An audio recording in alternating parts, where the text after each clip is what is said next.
खुशामदीद 8 बजे की हेडलाइंस के साथ मैं हूं आपकी होस्ट नैला इकबाल। अगली हिकमत अमली क्या होगी? पीडीएम आज साहब जोड़ेगी नवाज शरीफ की मौलाना फजलुर रहमान को बड़ी पेशकश। हमारे इस्तीफे एटम बम है, सोचें समझें फिर इस्तेमाल करें। बिलावल ने पहली सांस में इस्तीफों की मुखालफत की, दूसरी सांस में कह दिया फैसले पीडीएम से मिलकर करेंगे।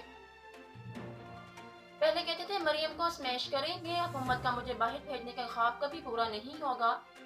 पासपोर्ट और टिकट खुद भी दिया तो नहीं जाऊंगी। नून लीगी रहनुमा मरियम नवाज की घन गरज। कहा हुकूमत नैब और अदलिया के पीछे क्यों छुप रही है, लॉन्ग मार्च के साथ इस्तीफों का ऑप्शन मौजूद है।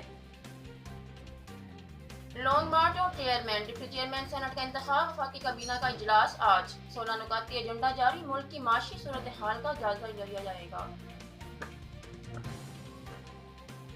वज़ीर आज़म कहते हैं पिछली हुकूमतों की करप्शन की सजा आवाम भुगत रहे हैं, किसी सूरत में एनआरओ नहीं मिलेगा। आप पर एतमाद नहीं रहा, इस्तीफे दें और घर जाएं। वफाकी हुकूमत ने इलेक्शन कमीशन मेंबरान से बड़ा मुतालबा कर दिया। और गवादर के खूबसूरत स्टेडियम में रंगारंग खेल, फुटबॉल, शूटिंग, वॉलीबॉल और बैच गेम्स होंगी। इफ्तिताही तकरीब में खूब रंग जमाया गया।